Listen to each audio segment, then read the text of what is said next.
Perdana Menteri Israel Benjamin Netanyahu mengakui pasukannya telah membombardir rombongan World Central Kitchen yang tengah menyalurkan bantuan di jalur Gaza pada Senin kemarin. Netanyahu mengklaim pasukannya melancarkan serangan udara secara tidak sengaja terhadap rombongan tersebut. Netanyahu mengaku akan menyelidikinya sampai akhir. Ia juga mengaku telah melakukan kontak dengan pemerintah negara terkait dan akan melakukan segala upaya agar hal kesalahan serangan Israel tidak terulang kembali.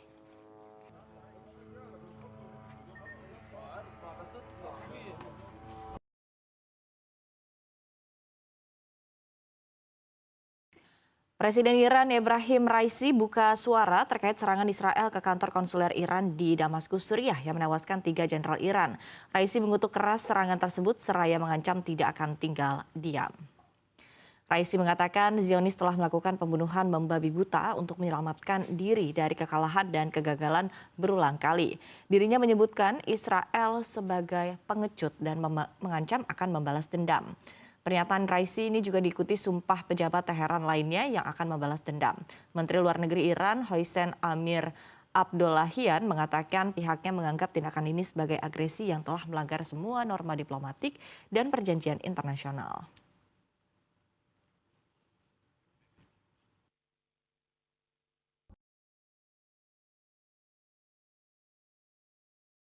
Dengan informasi yang menjadi sorotan kawasan Asia Pasifik, Badan Meteorologi Jepang mengumumkan terjadi gempa bumi yang mengguncang Taiwan dengan kekuatan magnitudo 7,7 atau terbesar dalam 25 tahun terakhir.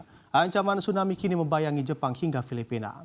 Angka gempa ini menjadi revisi dari semula magnitudo 7,5. Gempa besar yang berlangsung sekitar pukul 7:58 waktu lokal ini berpusat di selatan Hualien, pantai timur Taiwan dengan kedalaman 15,5 km. Menurut Badan Meteorologi Jepang mengatakan gelombang tsunami setinggi 3 meter diperkirakan akan segera melanda pulau-pulau terpencil Jepang di dekat Taiwan, termasuk Pulau Miyakojima. Mengutip Reuters, tsunami tersebut diperkirakan akan mencapai pantai barat daya Jepang sekitar pukul 10 waktu setempat. Masyarakat diimbau untuk segera melakukan evaluasi.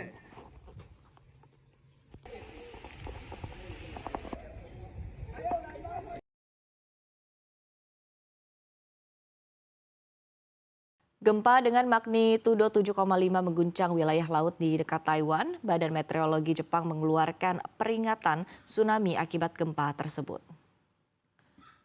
Gempa terjadi sekitar pukul 9 waktu Indonesia Barat. Menurut Badan Meteorologi Jepang mengatakan gelombang tsunami setinggi 3 meter diperkirakan akan segera melanda pulau-pulau terpencil Jepang di dekat Taiwan, termasuk Pulau Miyakojima. Mengutip Reuters, tsunami tersebut diperkirakan akan mencapai pantai barat daya Jepang sekitar pukul 10 waktu setempat. Masyarakat diimbau untuk segera melakukan evakuasi.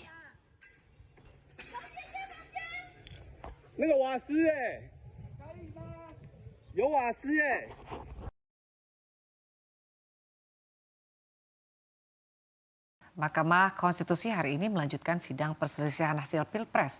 Agenda sidang meliputi sesi mendengarkan keterangan ahli dan saksi dari KPU serta Bawaslu. Ketua KPU Hashim Asyari mengakui pihaknya siap menghadirkan 1 ahli dan 2 saksi pada sidang perselisihan pemilu.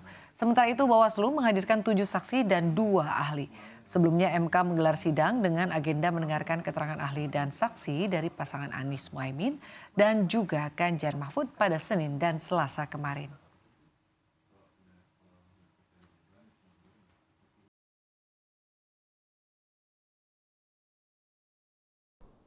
Pemerintah Jepang mengeluarkan perintah evakuasi bagi warga yang tinggal di wilayah pesisir di prefektur selatan Okinawa usai gempa bumi magnitudo 7,5 yang mengguncang Taiwan yang memicu peringatan tsunami di Jepang. Jepang memperkirakan gelombang tsunami akan mencapai 3 meter di wilayah pantai barat daya Jepang dan menurut Badan Meteorologi Jepang gelombang tsunami setinggi hingga 3 meter diperkirakan akan mencapai sebagian besar wilayah pantai barat daya Jepang. Peringatan tersebut muncul setelah gempa bumi sangat dangkal dengan kekuatan awal 7,5 magnitudo terjadi di laut dekat Taiwan. Badan Meteorologi Jepang mengatakan tsunami setinggi 30 cm telah terlihat mencapai Pulau Yonaguni pada pukul 9 pagi waktu setempat. Adapun peringatan tsunami telah dikeluarkan untuk wilayah pesisir wilayah Miyakojima dan juga Yaeyama di barat daya Jepang serta pulau utama Okinawa, keduanya di prefektur Okinawa. Para pejabat meminta masyarakat di daerah tersebut untuk mengungsi ke tempat yang lebih tinggi atau tempat yang aman sesegera mungkin. Para pejabat juga memperkirakan akan terjadi tsunami setinggi 3 meter di wilayah tersebut.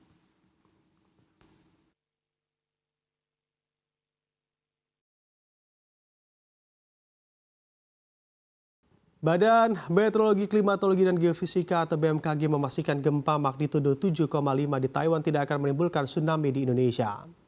Kepala Pusat Gempa Bumi dan Tsunami BMKG Daryono mengatakan, berdasarkan hasil permodelan tsunami dan analisis yang dilakukan pihaknya, gempa Taiwan tidak berdampak signifikan hingga ke wilayah Indonesia. Namun BMKG meminta seluruh pihak tetap tenang dan mengakses informasi dengan benar, serta tidak menimbulkan kepanikan yang akan merugikan bagi banyak orang.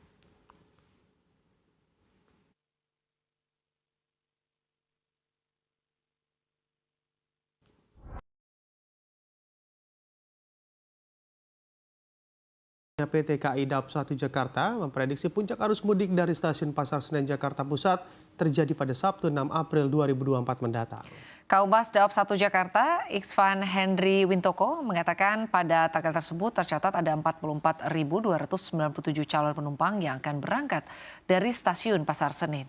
Sementara itu, Iksvan mengatakan ada sekitar 19.919 penumpang yang berangkat dari stasiun Pasar Senen pada Selasa 2 April 2024 kemarin. Peningkatan jumlah penumpang sekitar 80% jika dibandingkan dengan hari biasa. Untuk Daop 1 Jakarta, secara total jumlah perjalanan kereta api pada masa angkutan Lebaran dari 31 Maret hingga 21 April sebanyak 1.677 kereta atau 77 kereta per hari. Rinciannya 40 kereta berangkat dari stasiun Gambir dan 37 kereta dari stasiun Pasar Senen. Adapun total ketersediaan tempat duduk sebanyak 957.138 atau 43.506 tempat duduk di setiap harinya.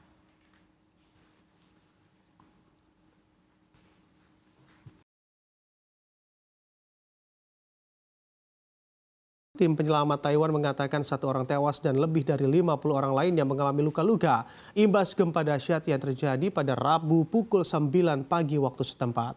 Survei Geologi Amerika Serikat menyebut pusat gempa berada di 18 km selatan kota Hualien, Taiwan dengan kedalaman 34,8 km dengan kekuatan magnitudo 7,7. Sejumlah bangunan di Hualien dilaporkan ambruk dan beberapa orang terjebak di reruntuhan. Internet dan listrik juga padam di sejumlah daerah di Taiwan. Sementara itu Badan Seismologi Jepang dan Filipina mengeluarkan peringatan tsunami menyusul gempa tersebut. Di Jepang, tsunami kecil 0,3 meter juga sempat terjadi di Pulau Yonaguni, barat daya Jepang.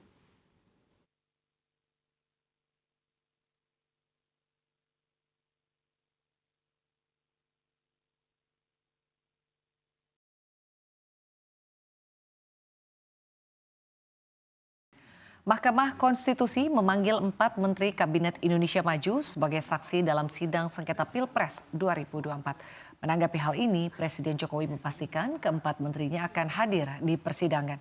Pernyataan ini disampaikan Jokowi pagi tadi di Bandara Halim Perdana Kusuma, Jakarta, usai mengirimkan bantuan ke Palestina dan Sudan. Kehadiran menteri ke MK dijadwalkan pada Jumat 5 April 2024 pukul 8 waktu Indonesia Barat. Menurut Jokowi, menteri akan bicara sesuai kewenangan, diantaranya Menkeu yang akan bicara seputar anggaran, sementara itu Mensos bicara seputar bansos. Sebelumnya, Mahkamah Konstitusi memanggil Menko Perekonomian Erlangga Hartarto, Menko PMK Muhadjir Effendi, Menko Sri Mulyani, dan Mensos Tri Risma hari ini. Ya, semuanya akan hadir karena diundang oleh MK, semuanya akan hadir. Hari Jumat akan hadir. Ada arahan nggak, Pak? Hah? Ada arahan nggak, Pak? Ya menerangkan apa yang sudah dilakukan masing-masing menteri. Kalau Bu Menteri Keuangan misalnya mengenai anggaran seperti apa. Kalau Bu Mensos mengenai bantuan sosial dijelaskan seperti apa. Saya kira nanti akan dijelaskan semuanya lah, ditunggu aja hari Jumat. Ya.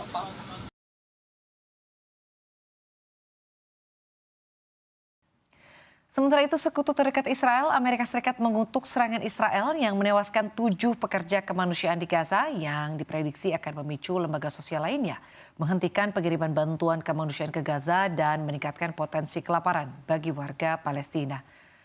Kematian para pekerja kemanusiaan ini akan membuat Amerika Serikat dan negara lainnya dalam membuka koridor maritim untuk mengirimkan bantuan pangan dan kemanusiaan lainnya ke Gaza melalui jalur laut di Siprus. Juru bicara Dewan Keamanan Nasional Amerika Serikat, John Kirby menyebut Presiden Joe Biden mengeluarkan kritik tajam kepada Israel dan menyebut insiden ini menunjukkan negara Zionis ini tidak berbuat cukup banyak untuk melindungi warga sipil termasuk pekerja kemanusiaan. Biden bahkan menyebut dirinya marah dan patah hati atas apa yang dilakukan Israel ke 7 pekerja kemanusiaan di Gaza yang diantaranya adalah warga negara Amerika Serikat. Gedung Putih juga menyebut Israel harus bertanggung jawab atas serangan ini. Kapal-kapal yang membawa sedikitnya 240 ton bantuan kemanusiaan kembali dari Gaza menurut laporan Siprus. Organisasi kemanusiaan lainnya juga menghentikan bantuan ke Palestina dengan alasan keamanan. Israel hanya mengizinkan sedikit pengiriman bahan makanan ke wilayah Gaza Utara dan hal ini menurut para ahli berpotensi akan menimbulkan bencana kelaparan.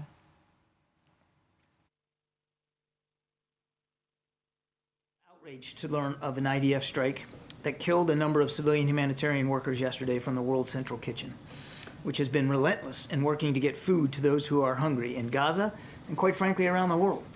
We send our deepest condolences to their families and loved ones. We've seen the comments from Prime Minister Netanyahu and from the Israeli Defense Forces about their commitment to conduct an investigation. As we understand it, a preliminary investigation has been completed today and presented to the Army Chief of Staff, and we'll obviously look to see what they discover in this preliminary one. But we expect a broader investigation to be conducted and to be done so in a swift and comprehensive manner.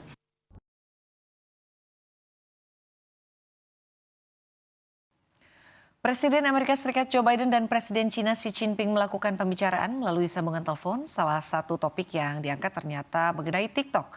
Dikutip dari Reuters, Joe Biden curiga dengan kepemilikan TikTok. Pembicaraan mengenai TikTok antara Biden dan Xi bisa jadi merupakan salah satu langkah para wakil rakyat di Amerika Serikat di House of Representatives yang mengesahkan RUU mengenai aplikasi video singkat tersebut. RUU berisi paksaan kepada ByteDance selaku pemilik TikTok untuk melepas kepemilikan TikTok ke entitas non-China. ByteDance diberi tenggat 6 bulan untuk menjual TikTok di Amerika Serikat. Jika tidak dipenuhi, aplikasi TikTok akan diblokir di Amerika Serikat. Para wakil rakyat beralasan pemaksaan penjualan TikTok harus diambil demi keamanan nasional Amerika Serikat.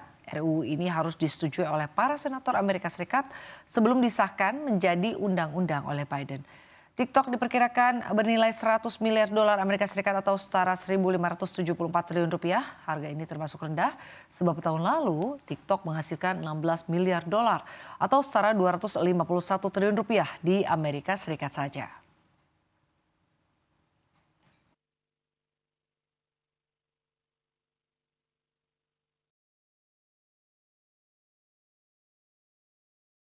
Komisi 6 DPR RI mempertanyakan potensi kerugian negara yang diperkirakan mencapai 271 triliun rupiah kepada Direktur Utama PT Timah Tbk Ahmad Ghani Firsal. Kerugian tersebut terkait dengan kasus dugaan tindak pidana korupsi izin usaha pertambangan atau IUP PT Timah Tbk selama 2015 sampai dengan 2022. Firsal mengaku tidak dalam posisi yang tepat untuk bisa berbicara lebih jauh terkait potensi kerugian tersebut. Sebaliknya, Firsal menilai tenaga ahli di bidangnya akan lebih tepat dan memiliki ranah untuk menjelaskan perhitungan potensi kerugian negara.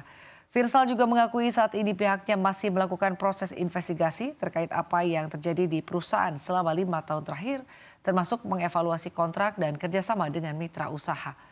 Untuk menindaklanjuti kegaduhan korupsi Timah, Komisi 6 DPR pun telah membentuk panitia kerja khusus untuk mendalami kasus ini. Menyampaikan bahwa kondisi saat ini kita sedang mereformasi organisasi di PT Timah. Jadi sudah berjalan dari awal Januari kemarin dengan penataan kembali tupoksi dan kewenangan sehingga banyak hal-hal yang kita potong untuk memperbaiki percepatan, baik itu komunikasi, delegasi maupun keputusan, sehingga bisa mempercepat layanan. Saya sendiri sangat terbuka dan memastikan saya tidak terlibat dalam kejadian yang sudah terjadi selama ini dari 2015 sampai 2022 yang sedang diangkat oleh pihak kejaksaan.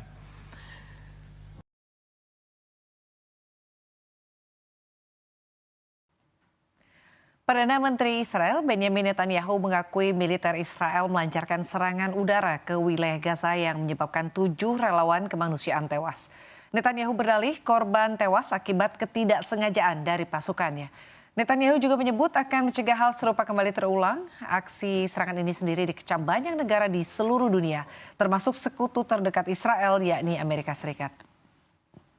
Ketujuh orang yang tewas dalam serangan Israel ke Gaza itu adalah para pekerja kemanusiaan untuk World Central Kitchen dan mereka merupakan relawan yang bertugas mengirimkan makanan ke Gaza melalui jalur laut di Siprus. Ketujuh korban meninggal ini merupakan warga negara Australia, Polandia, Inggris, berkewarganegaraan ganda Amerika Serikat dan Palestina serta Palestina. World Central Kitchen merupakan organisasi sosial yang berpusat di Amerika Serikat, menyebut serangan itu sebagai sebuah tragedi kemanusiaan.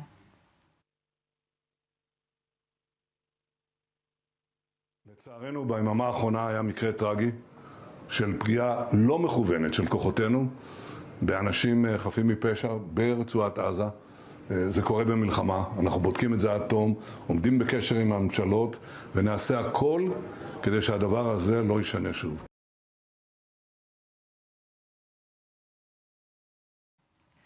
Presiden Jokowi pun angkat bicara seputar bantuan sosial yang menjadi salah satu persoalan dalam sidang sengketa Pilpres 2024. Persoalan bansos yang dimanfaatkan bagi pemenangan paslon 02 ini diungkap oleh tim hukum paslon 01 dan 03. Ketika ditanya oleh awak media, Jokowi memilih untuk tidak mengomentari apapun yang berkaitan dengan Mahkamah Konstitusi. Beberapa saksi yang menyinggung masalah bansos adalah tokoh Romo Magnis, pakar psikologi politik Hamdi Muluk, hingga ekonom senior Indef Faisal Basri.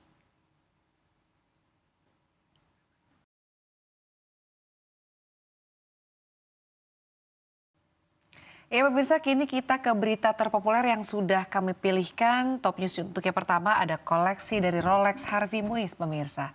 Ya, sebagian harta kekayaan Harvey Muiz, suami Sandra Dewi maksud kami, telah disita oleh Kejaksaan Agung terkait kasus penyelewengan izin penambangan ilegal di wilayah PT Timah Tbk.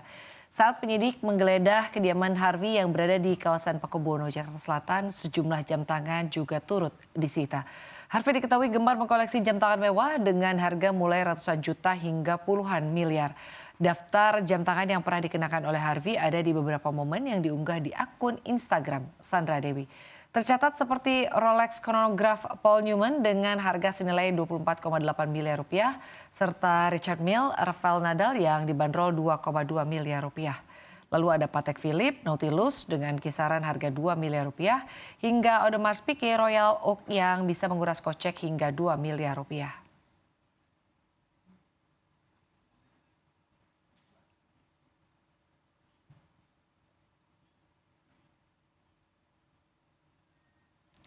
Kita ke berita terpopuler selanjutnya, pemirsa, ada Sri Mulyani yang menjadi saksi di MK.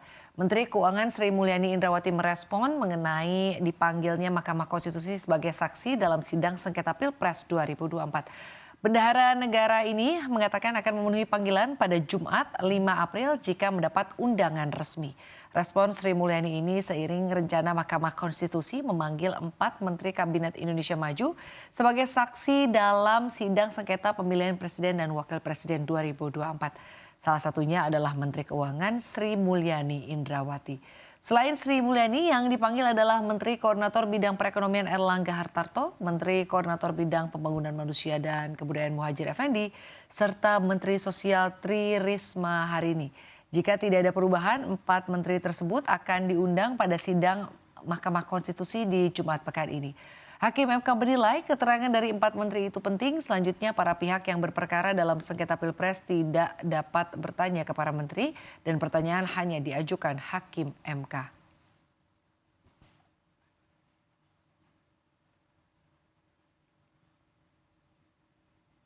Ya, kita ke berita terpopuler selanjutnya. Ada Filipina yang panas sekali pemirsa. Ya, cuaca panas melanda Manila, Filipina. Sejumlah sekolah bahkan terpaksa membatalkan kelas tatap muka pada Selasa 2 April. Temperatur di ibu kota bahkan menembus 42 derajat Celcius. Indeks panas yang mengatur kondisi suhu dengan pertimbangan kelembapan menyebut Manila dalam tingkat bahaya. Penutupan sekolah ini setidaknya terjadi di Quezon, bagian kota yang paling padat penduduknya. Sekolah dasar dan menengah dilaporkan tutup sementara. Sekolah-sekolah di daerah lain juga diberi pilihan oleh pejabat setempat untuk beralih ke pembelajaran jarak jauh atau online. Sebagian sekolah juga memilih memperpendek jam pelajaran untuk menghindari waktu terpanas pada hari tersebut.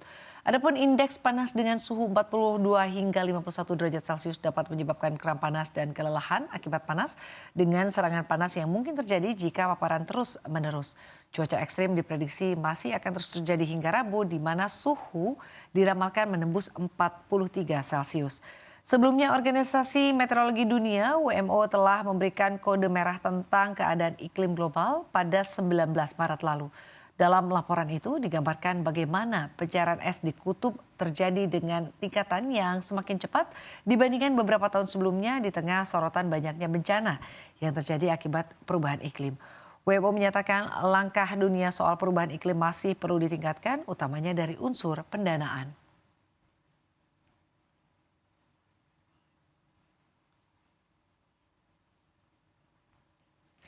Ya, berita selanjutnya mengenai Israel yang bikin Raja Salman mengamuk.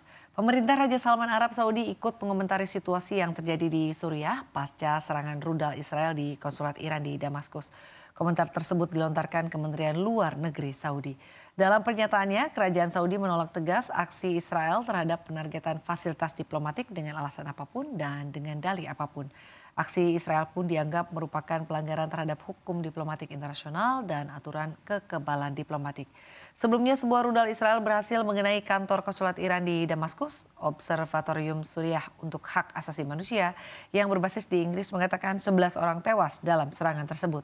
Iran pun mengumumkan bahwa beberapa diplomat lama tewas bersama Brigjen Muhammad Reza Zahedi dan Wakil Zahedi Jenderal Haji Rahimi.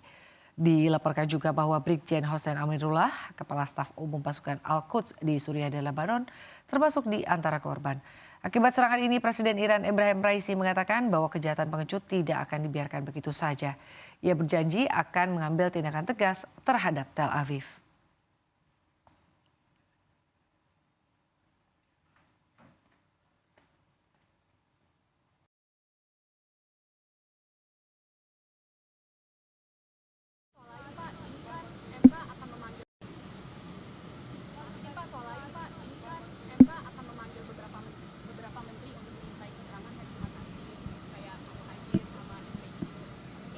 Ya, semuanya akan hadir karena diundang oleh MK, semuanya akan hadir. Hari Jumat akan hadir. Ya, menerangkan apa yang sudah dilakukan masing-masing menteri.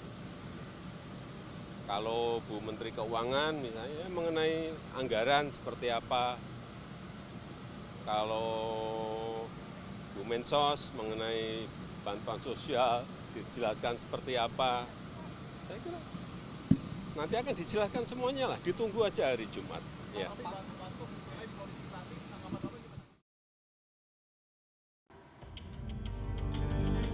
Serangan udara Israel menewaskan sedikitnya 4 pekerja bantuan internasional yang tergabung dalam Badan Amal World Central Kitchen dan seorang sopir warga Palestina pada Senin. Kelima jenazah langsung dibawa ke Rumah Sakit Al-Aqsa di Deir al-Bala di Gaza Tengah. Dari ketiga korban tewas diketahui merupakan warga negara Inggris, Australia, dan Polandia. Sementara kewarganegaraan satu korban lainnya belum diketahui. Pejabat kesehatan di Gaza mengatakan serangan itu terjadi setelah mereka membantu mengirimkan makanan dan pasokan lainnya ke Gaza Utara yang telah tiba beberapa jam sebelumnya dengan kapal dari Siprus. Diketahui kapal bantuan tiba pada Senin dengan membawa sekitar 400 ton makanan dan perbekalan yang diselenggarakan oleh Uni Emirat Arab dan World Central Kitchen, badan amal yang didirikan oleh seorang koki, Jose Andres. Sebelumnya pada bulan lalu sebuah kapal juga mengirimkan 200 ton bantuan ke Gaza. Juru bicara Badan Amal tersebut belum dapat memberikan keterangan mengenai insiden tersebut. Sementara militer Israel dalam sebuah pernyataan mengatakan pihaknya tengah melakukan penyelidikan menyeluruh di tingkat tertinggi terhadap insiden itu.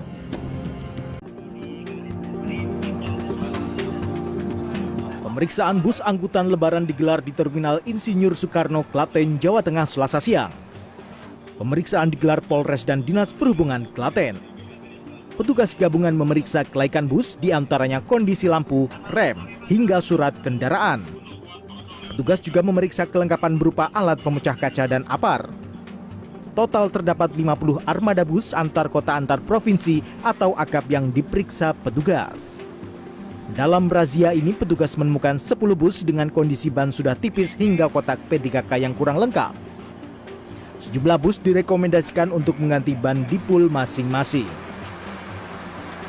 Jadi bisa nanti di pool masing-masing untuk bisa mengganti bannya. Tapi rata-rata tadi masih masih aman lah, maksudnya tidak terlalu tipis banget. Terus dari 50 tadi ya temuan yang ke minor-minor ada berapa Pak kira-kira? Paling sekitar 10 ya, 10 yang minor tadi. Pemeriksaan kesehatan bagi sopir bus di Terminal Arjosari, Kota Malang dilakukan di ruang istirahat sopir bus Selasa siang. Ratusan sopir bus dari berbagai perusahaan antre untuk memeriksakan kesehatan. Adapun pemeriksaan meliputi tensi darah, mata, gula darah, dan konsultasi kesehatan bersama tim medis Dinas Kesehatan Kota Malang. Dalam pemeriksaan ini semua sopir bus dalam kondisi sehat dan siap menjalankan tugas. Meski semua sehat, para sopir bus ini juga diberi vitamin agar tetap sehat di masa angkutan mudik lebaran. Pemeriksaannya hasilnya masih separuh ya, sesuai dengan target. Kita targetnya kan 100 ya. Nah, hari ini kita masih sekitar di angka 50. Enak Mas, kita bisa kelihatan keluhan-keluhan kita mau kan enak. Jadi kita bisa fit, enggak fitnya itu kelihatan. Tadi yang diperiksa apa saja Pak? Cuma darah sama kolesterol itu normal semua. Selain pemeriksaan kesehatan, ratusan supir juga melakukan tes urin oleh petugas BNN Kota Malang.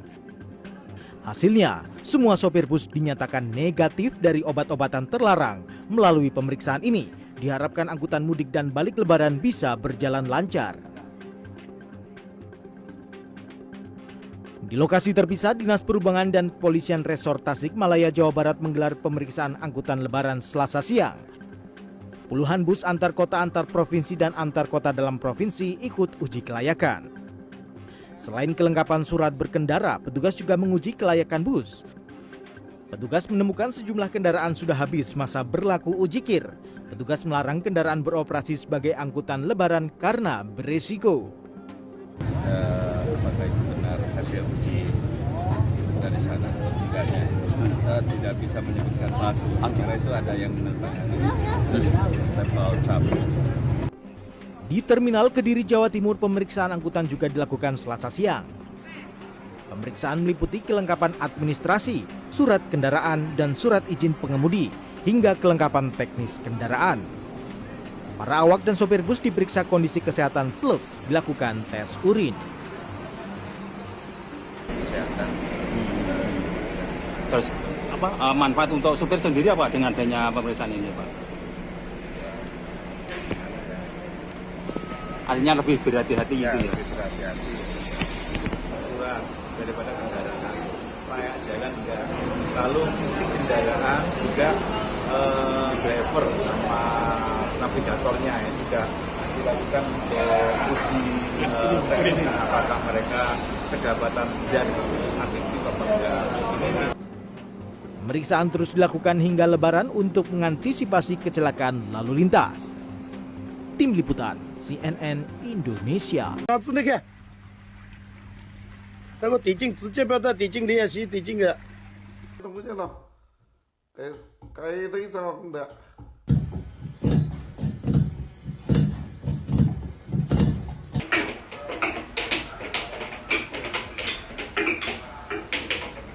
有意思。不说了，我在刷 FM 954龙游电台的抖音号，有趣的龙。这个整的。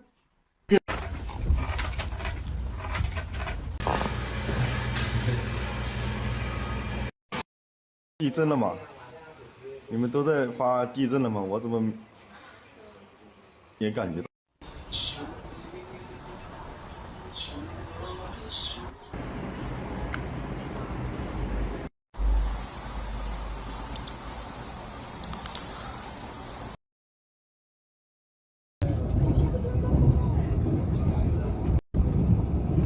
这有些有点卫生，有点那。在哪里看到？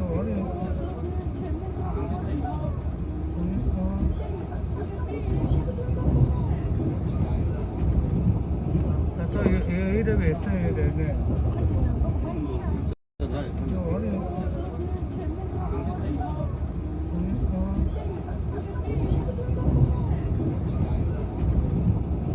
这有些有点卫生，有点那。在哪里看到？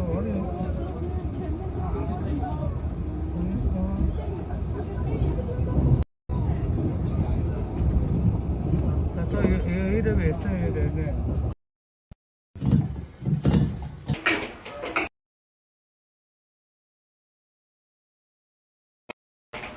那个地震直接不到地震里也是地震的。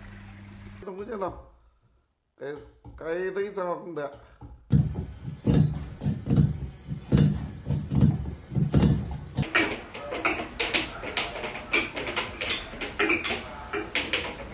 有意思。不说了，我在刷 FM 954龙游电台的抖音号，有趣的龙。这个整的。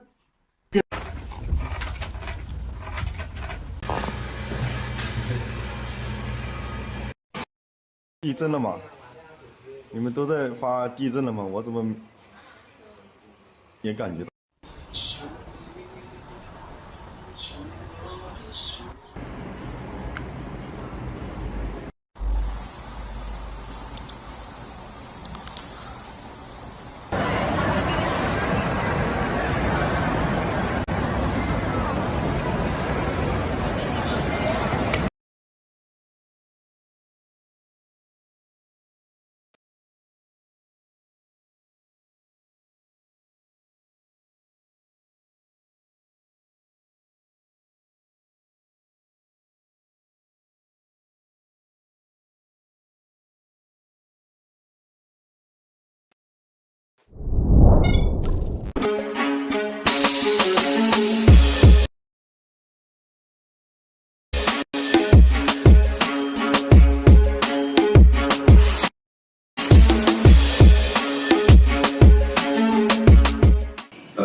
？Terkait dengan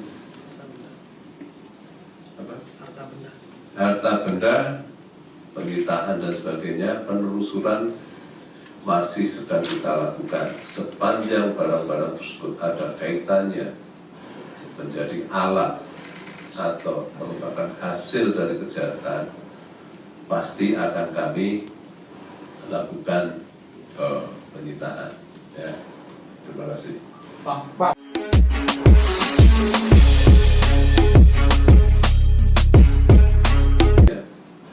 Menjadi alat atau merupakan hasil dari kejahatan, pasti akan kami lakukan penyitaan. Ya, terima kasih. Pak.